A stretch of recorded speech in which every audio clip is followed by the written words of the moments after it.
Welcome on into a Sports Memo, Sports Equinox edition of the show here. Yeah, with all these sports a little flustered here to start the show. We got MLB, we got NBA, we got NFL, and of course, we got the diamond going as well. So whatever you do, just like don't do the 4-team parlay. I know you're going to do it, so I don't know why I'm telling you not to. But if you have to do it, at least do it responsibly, as everyone's rushing to get their Sports Equinox plays in. But I was surprised to see it's only like the 27th time that this has ever happened before. So, hey, sports fans, sports bettors, it's a bettor's paradise, the options that we have. And we got two great guests to break it down. We're going to have some NFL plays, some MLB plays, some NBA as well, and some props from our guy to finish it with Moneyline Matt. But first, we're going to be welcoming back. It's been a long time since we had Dan Kaiser on the show, and we're happy to welcome him back here. Want to remind you, you can always head on over to sportsmemo.com, grab these guys' best bets. Dan, it's great to see you having a fellow Dan back on the show. How's the fall sports been treating you? How you been since we talked last? Yeah, it's going good. Really doing well in the NFL right now, and college football's been doing all right. Yeah, but hey, my Spartans got a win last week. We're off this week, so I look at it a 2-game winning streak. And all due respect for your next guest, but we do have Scum coming up next week, so there we go. There you go, indeed. So we'll be getting into that coming up here on future episodes as well. But MLB playoffs in full swing coming up here, Dan. So let's talk some MLB, some diamond action. Of course, we got the Yankees going tonight facing off against the Astros. But you want to take a look at the Phils tomorrow, and us Phillies fans still licking the wounds after blowing a 4-0 lead, despite still having their ace, and I'll put in air quotes, on the mound. So, Dan, you think that those bats may just stay silent for these Phils, and a game in Philadelphia tomorrow evening, 7:37 first pitch, could be off to an anticlimactic start. How are you betting tomorrow's Phils game? Well, I had I had some bets on that 18 inning affair the other night with the Houston Seattle game. So I'm looking at this game. I'm just looking to get my first bet over real quick in this one. I like the no run first inning in this game tomorrow. The first two games, neither team scored in the first inning. They did put up 6 in the second inning. In game 2. Yeah, going back to Philly, as the weather could be dreadful there, cold and miserable. You got 2 good pitchers on the mound. This is one of those bets. You'll get your juices going right away. Because you're gonna have to sit through. At least a bat by Schwarber and a bat by Soto and maybe Harper and Machado. So there's always a potential to get that early home run and ruin this bet, but I got a little more faith in the pitchers in this one because I don't think they're going to want to make that mistake early because this is an important game. They don't want to give up that early run. So I'm going to take the pitchers in this one over the hitters and bet the no-run first inning. Going with a Nerfy to start it off, -140 in that Phillies Padres game going tomorrow. And Dan, I like your thinking here. Let's get the bet done in the first inning because the 18 innings between the Padres and the Phillies in game 2. How about a brisk 4-hour game? I mean, good God, Major League Baseball. How are we doing that here in October? But, hey, what's been fast-paced is the way that the Lions have been able to move up and down the field. Let's talk a little NFL here, Dan, as the Cowboys are going to be facing off against the Lions. And before the Lions got shut out by the Patriots, they were humming at the league's best rate, the number 1 offense in the NFL. What do you think when they face off against this Cowboys defense, the much ballyhooed defense, we can say? You think that they might return to form, this Lions team, or you think that total sitting around 49 points, maybe just a tick too high? How are you betting that one? Yeah, being from Michigan, as bad as the Lions were, at least they were exciting, unlike the Bears. So, at least, when we lost, we could still put up 45 points in a loss. And, and when we did that, we didn't even have our best 2 offensive players. So I had a lot of hope going into that New England game, I had the over in that game, and Belichick did this Belichick stuff, and shut us out, and that was fairly disappointing. And Swift is supposed to be back in this one. Again, I'm not sure if St. Brown's 100%. Dak's back for Dallas, so that could be good, but also he's going to be a little rusty, and they're going to have to work him in. To be honest, I like the under in this one. That Dallas defense scares me, especially against this Lions offensive line. I don't think they're going to be able to get the running game going, and I think Micah Parsons may eat Jared Goff in this game if they're not careful. I think it's a lot of points. I don't see the Lions. To be honest, I just don't see the Lions living up to their glories the first 4 or 5 games. And I think Dallas is going to run the ball a lot because the Lions can't stop you or me running the ball. So I think they're going to run the ball a lot, and that's going to eat into the clock a little bit. And I just think 49's a little bit high, no matter how good the Lions looked in the first 4 weeks of the season.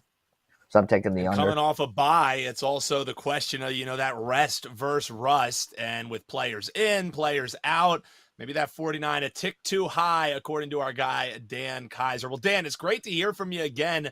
Let people know what you have up over at sportsmemo.com, what they can find when they head on over to your page, sm.buzz/DK. What do they see when they head on over there, Dan? Yeah, right now I've got 2 plays up on tonight's NFL game. I've got a play up on the baseball game, and I've had up all week. I've had a 10-star play for college football on Saturday. Just a little insight. I'd definitely get that, but wait and get it tomorrow because I'm going to combine that into a big college package. So you'll be able to get 5, 6, 7 plays for college football Saturday, including that 10-star play at a really nice price. So that's what I got going on for Saturday. And then NFL again on Sunday. I'm 24-11-1 this season in the NFL. So I'll have a nice card up for that also.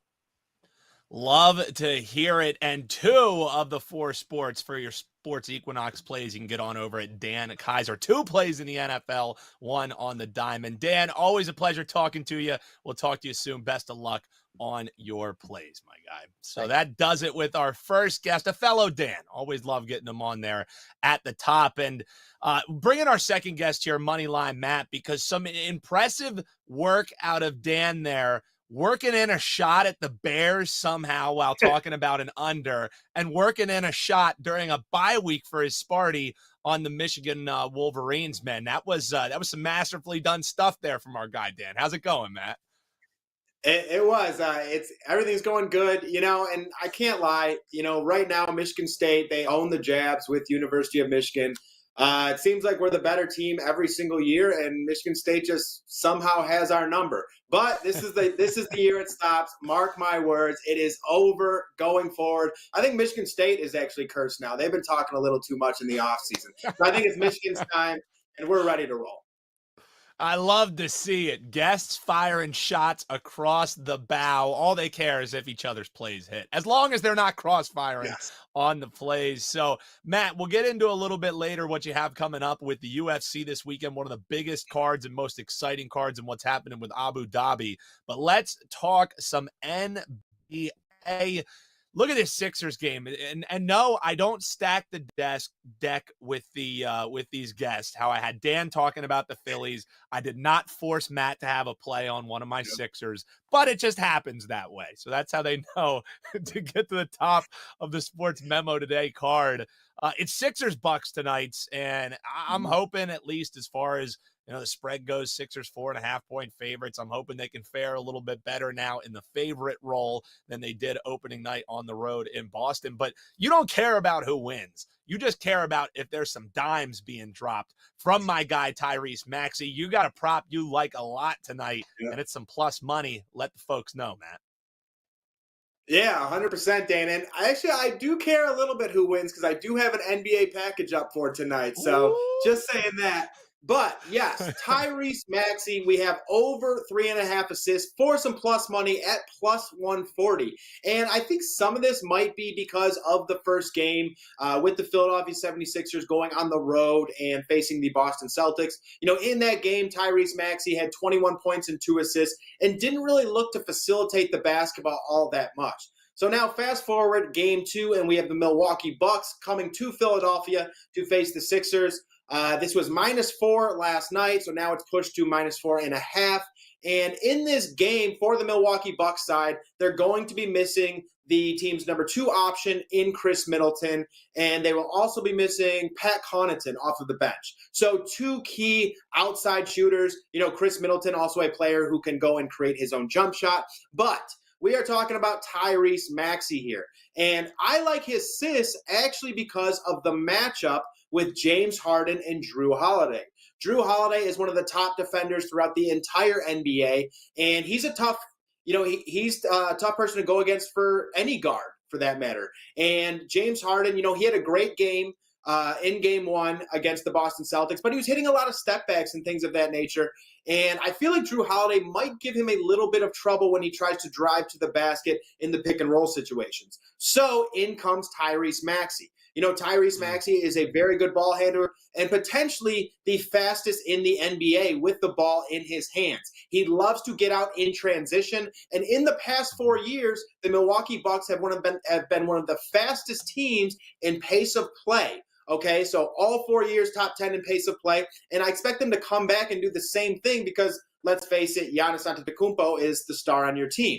Now, for Tyrese Maxey, he plays better in transition. Again, an incredibly fast player and very fast with the ball in his hands. That's when guys can cut to the basket. Like, now the PJ Tuckers are going to be cutting, the Tobias Harrises of the world, James Harden, even Joel Embiid. So a lot of good slashers that he can get the basketball to. And in the past, Maxey, still a fairly young player, has faced the Milwaukee Bucks 6 times, but has actually hit this assist prop 5 times in those matchups. So again, I like Tyrese Maxey for some plus money odds tonight with his assist prop at over 3.5. And a stylistic matchup that kind of plays into it. And we're getting plus money on a guy who averaged over 4 assists last year. So I get it, out of the gate, he was tough. He was also playing against the Celtics. They were also doing the Bill Walton night. So, you're getting a player who historically, at least last year, was a more facilitator role, For sure. And Jaylen Brown's a tough guard, too. He's a solid defender. Yeah. He's longer. Yeah. So especially if Maxey has that ball. And it was one of those games where from the Philadelphia side, it was a little bit slower. Boston just absolutely exploded on them, hitting over 50% in the third quarter and then carrying over into the fourth quarter. So a lot of that did have to go with momentum. Now in Philadelphia, Bucks coming into town, missing their number 2 option. I think the 76ers are going to get out and run a little bit more. So I do think stylistically it's a very good play here. And not going to lie, when I saw that line at first, I was very surprised to see it at plus 140. Tyrese Maxey is a guy who averaged like 4.3 assists last year. And you would assume just due to natural progression, he would take another step forward. Yeah, I when I saw that it was plus money, it was a no-brainer. The second you sent it over, I was like, okay, before we do the show, I'm going to get that bet in. And I did. So Tyrese Maxey over the 3.5 assists. Always love it when it's a play that aligns with my homerism. It's a true, beautiful thing. So, Matt, let's get into this NFL play you have this weekend. We got the Dolphins back in action, and they're 7-point favorites against a team that did a little giant slaying, coming down off of a big high after playing Tom Brady and taking them down. What do you think? These Steelers come back down to earth as they're traveling to Miami? I mean, 7 points for a team with a lot of injury concern makes me say, how are you betting this one? Yeah, so I personally think the Pittsburgh Steelers definitely come back down to earth. And I have an interesting angle with this as well that we'll get to. And real quick, just want to touch on this because this is one of my official plays for the week. I have a 4-game NFL package up right now, getting those discounted plays in there for you with the package so you get more value out of it. I'm up around 15 units in the month of October, a lot of that coming from the NFL. So definitely want to check that out going forward. But with that being said, I got the Dolphins -7. When it comes down to the Pittsburgh Steelers, their win was incredibly situational. You get absolutely spanked by the Buffalo Bills on the road. Then you come home, you're facing a Tampa Bay Bucks team who is struggling. Tom Brady, his mind just is in it. The team just doesn't look the same. Let's be honest. They still have a very stout defense, but on offense, they have injuries all over the place. They're trying to say, at the beginning of the season, they were trying to say Julio Jones was the same guy. That's not even close. Chris Godwin is still – it looks like he's still a little hindered with that injury. The only guy I can talk highly on is Mike Evans. I always love Mike Evans. But once again, very situational game. We actually called this on the Bettor's Almanac podcast, a sports memo-based podcast. So I very much think the Pittsburgh Steelers come back down to earth. Kenny Pickett left last game with a potential concussion. And here's my thing. Okay, if Kenny Pickett cannot play, this is at a -7 spread right now. I believe it'll get pushed up to 7.5, potentially maybe even 8. And I actually think Kenny Pickett, there's a good chance he won't play. I think Mike Tomlin is hiding this currently because last week, Mitch Trubisky and Deontay Johnson got in a fight in the locker room. So I think they could potentially be hiding that as well because there's some quarterback trouble behind Kenny Pickett. Okay, so now getting to the Miami Dolphins, they just gave that game away last week to the Minnesota Vikings. It was pretty ugly. They made some bad mistakes that ended up costing them the football game. And now this week, Tua Tagovailoa, I don't even know how to say the name, comes back though, and that's a huge momentum boost for this team. With Tua, this is a team that started the season 3-0. They were, when you looked at the power rankings, I mean, I never believed it, but they were top 3 throughout the entire power rankings. They were the number 1 offense throughout the NFL. So this is just a huge momentum boost for this Miami Dolphins team. They've lost 3 in a row. Now they play a Pittsburgh Steelers team who is coming into Miami, coming off a huge win, which was essentially their Super Bowl. I mean, it's the perfect letdown spot for the Pittsburgh Steelers. It's the perfect get-right spot for the Miami Dolphins. And on top of that, if Kenny Pickett can't play, it's going to get even better for the Dolphins. We look at Tyreek Hill. Tyreek Hill has been honestly exceptional with who's ever been at quarterback. But the guy that I actually think this will help the most is Jalen Waddle. Jalen Waddle's numbers have decreased since Tua has gone out. Tua is very good at getting Waddle out on those swing passes, those quick screens, slants, things of that nature.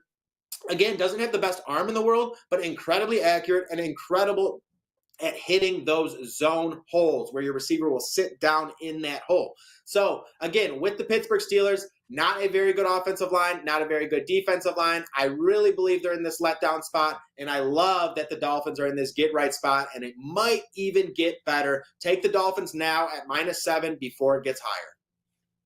Look at that. The Dolphins getting right. And you mentioned the Bettor's Almanac that you do with my guy, Eric Pauley, who is a fellow NFL teaser aficionado alongside me. I mean, playing the 7. I know. I mean, he'll come on this show and he'll literally give out one teaser leg. And I'm like, Paulie, what are people supposed to do with one teaser leg? You got to give them the whole kit and caboodle, man. Like, what are we doing here? He's so teaser happy, man. He's just like, just take it down. Just take it down through 7, take it down through 3. This to me is a no-brainer. I know you don't get to go through 7, but you get to get off 7. I would take the Dolphins down, and in not Paulie fashion, I would pair that with taking the Indianapolis Colts up to 8.5. So there's a little teaser for you that I know. Since we don't have Paulie with us here on a Thursday edition, I have to fill his teaser role right there. So Matt, not only are you joining us here today, people can find you there with the Bettor's Almanac. It is a great listen. They break down games. They're giving away $50 free bets for listeners if you're leaving reviews. So check that out. You can find it on both of their Twitter pages for Moneyline Matt and our guy Eric Pauley. But tonight you also have upcoming Inside the Distance. If people haven't checked that out on Wager Talk TV, what's that all about? And I know you're pretty pumped up. What do you have loaded already for UFC 280? Yeah, so honestly, I was somewhat new to obviously the Sports Memo and Wager Talk. I'm far more prepared now. I got packages ready to roll. I got NFL packages. I got a UFC package ready to rock, which you definitely want for UFC 280. If you're had a couple people already purchased that, so if you're watching, I greatly appreciate you. But this is potentially the greatest UFC card all time. All time. They have bangers all over the place. it's just one of those cards where they do not come around very often. So if you're going to be sitting down watching the fights, you're probably going to want to bet a little bit. You might want to get a little more prepared. Grab that package. I got favorites. I got underdogs. I got over-unders for rounds. A little bit of everything. So that's a great one. And then I also have my NBA package up. So literally got the NFL covered, UFC covered, NBA covered, and even going back to the Bettor's Almanac real quick, we released our episode this week. We were 5-0 last week, Eric and I, and successfully called the Tampa Bay Bucks, losing that game in the Pittsburgh Steelers upset, a plus 310 upset. So good listen as well. All over Sports Memo, all over Wager Talk. We are just putting out the best information possible and just trying to get the win. So definitely check out this stuff. No, I completely agree. From producing stuff behind the scenes, from getting to talk with, guys like yourself, I have just become such a better, and my bankroll 1,000% reflects that. So check it out. Bettor's Almanac, calling 310 outright upsets. If you're not listening, that's just they thought I was crazy. I thought I was yeah, and the great thing about UFC 280 this weekend is you're not going to be passing out by about the second fight because it's in the afternoon. So you want to get these plays, you want to get your bets in now because it's not you're waiting around and trying to get back after your college football losses. No, UFC 280 is the event. So check it out. Matt, always a pleasure, man. Thanks for letting us know what you have up. I'm sure we'll be talking to you soon, and we'll see you tonight on Inside the Distance, brother.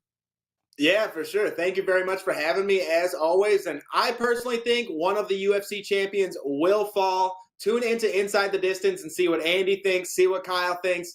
I think it's a good card for some upsets. Underdogs galore from our guy Moneyline Matt. Appreciate him and appreciate Dan Kaiser also joining the show here. That's going to do it for us. Nice brisk pace here for you. All this actionable info in 20 minutes or less. That's why each and every Thursday and Tuesday, you want to be locked in here to Wager Talk TV and Sports Memo TV for Sports Memo Today. If you enjoyed the show, all we ask you to do, hit that like button, hop below in the comments, let us know what you're betting on this weekend, and hit that little bell, subscribe, and never miss any of our shows here at both Wager Talk and Sports Memo. So that's going to do it for us. Enjoy the sports equinox. And for Dan Kaiser, for Moneyline Matt, I'm Dan Alexander, and we'll see you Tuesday on Sports Memo Today.